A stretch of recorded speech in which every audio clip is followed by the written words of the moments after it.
நம்மளுடைய பாவங்களை எண்ணிக்கை கொண்டு அவர்களுடைய ஆசீர்வாதம் பெற்றுக்கொள்ள இவர்களோடு சேர்ந்து எப்படி சம்பந்தப்பட்டிருக்கிறார்கள், அதாவது பாதகாதிபதி மாரக அதிபதி. அனைவருக்கும் என் இனிய காலை வணக்கங்கள். என்னுடைய பதிவுகளை தொடர்ந்து கேட்டு வரும் அனைவருக்கும் என்னுடைய மனமார்ந்த நன்றிகளை தெரிவித்துக் கொள்கிறேன். நாம் நம் முன்னோர்களுக்கு செய்யக்கூடிய தர்ப்பணம், சிராத்தம் இவைகள் போன்ற வழிபாடுகளை செய்து நம்மளுடைய பாவங்களை எண்ணிக்கை கொண்டு அவர்களுடைய ஆசீர்வாதம் பெற்றுக்கொள்ள இந்த வழிபாடு முறைகள் எல்லாம் நாம் செய்ய வேண்டும். இன்றைய பஞ்சாங்கம் பார்ப்போம். இன்றைய தேதி 18ஆம் தேதி 1ஆம் மாதம் 2026 ஞாயிற்றுக்கிழமை, தமிழ் மாதம் தை. இன்றைய சூரிய உதயம் 7:28க்கு, சூரிய அஸ்தமனம் 7:18க்கு. இன்றைய திதி அமாவாசை திதி. அமாவாசை திதி நமக்கு நாளைய தேதி, அதாவது ஆங்கில தேதியின் முறைப்படி 19ஆம் தேதி அதிகாலை 3:51க்கெல்லாம் முடிவடைகிறது. அதன் பிறகு பிரதமை ஆரம்பமாகும். இன்றைய நட்சத்திரம் பூராடம். பூராடம் நட்சத்திரம் இன்று மதியம் 12:44க்கு முடிவடைந்து உத்திராடம் ஆரம்பமாகும். இன்றைய யோகம் சித்த யோகம், பிறகு அமிர்த யோகமாக வருகிறது. நல்ல நேரம் காலை 8:26 11:24 வரை. அதன் பிறகு மத்தியான வேளையில் 3:51 4:20 வரை.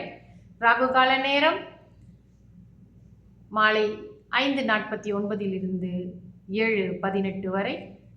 யமகண்ட நேரம் மதியம் 1:23 2:51 வரை. கூலிகன் மாலை 4:20 5:49 வரை. சந்திராஸ்தம ராசி. இன்று ரிஷபராசி அன்பர்களுக்கு சந்திராஸ்தமம். இவர்களுக்கு இன்று இரவு 7:11க்கு சந்திராஸ்தமம் முடிவடைந்து அதே வேளையில் மிதுன ராசி அன்பர்களுக்கு சந்திராஸ்தமம் ஆரம்பமாகும். இன்றைய விசேஷம் தை அமாவாசை தர்ப்பணம். இன்றைய ராசி பலன் பார்ப்போம். மேஷ ராசிக்கு பயம், ரிஷப ராசிக்கு வாழ்வு, மிதுன ராசிக்கு நன்மை, கடகராசிக்கு ஈகை, சிம்ம ராசிக்கு செலவு, கன்னிராசிக்கு ஆதாயம், துலாம் ராசிக்கு நேர்மை, விருச்சிக ராசிக்கு அச்சம், தனுசு ராசிக்கு லாபம், மகர ராசிக்கு தாமதம், கும்பராசிக்கு கவலை, மீன ராசிக்கு சுகம். தொடர்ந்து நம்ம இந்த ராசிகளுக்கான சுபர் அசுபரை பற்றி நம்ம பார்த்துட்டு வரோம் இல்லையா? அந்த வகையில் இன்று ரிஷபராசிக்கு பார்ப்போம்.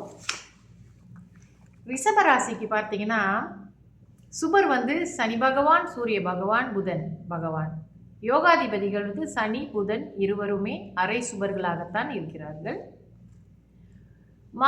மாரகம் செய்யக்கூடியவர்கள், பாதகம் செய்யக்கூடிய கிரகங்கள் இவர்களுக்கு சந்திரன் 3 குடையவர், செவ்வாய் 7க்கும் 12 குடையவர், புதன் 2 குடையவர், குரு 8 குடையவர், சுக்கிரன் 6 குடையவர். இவர்கள் எல்லாம் பாதகங்களை கொடுக்கக்கூடிய கிரகங்களாக அமைகின்றது.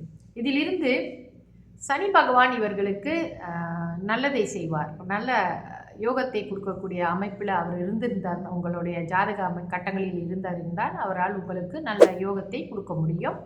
நல்ல பலன் உங்களுக்கு கொடுப்பார். வியாழன், அதாவது குரு பகவான் உங்களுக்கு வறுமை,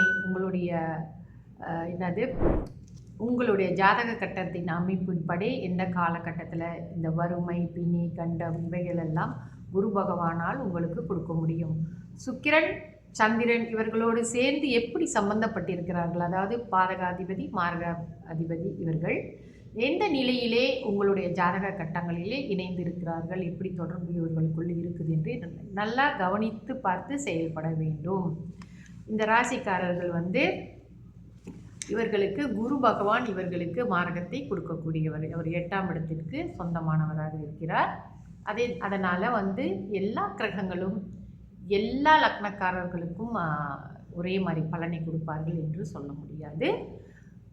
இதை நம்ம ஜாதகம் பார்க்கும் பொழுது கவனித்து விளக்கமாக ஜோதிடர்களிடம் நீங்கள் கேட்டு தெரிந்து கொள்ள வேண்டும். இதை நம்ம சொல்கிறதுக்கு என்ன காரணம் என்றால், கொஞ்சமாவது ஜோதிடத்தை பற்றி தெரிந்து கொண்டு நீங்கள் போய் ஜாதகம் பார்க்கும்போது உங்களுக்கு அது பேருதவியாக இருக்கும். தொடர்ந்து என்னுடன் இணைந்திருங்கள். நன்றி, வணக்கம்.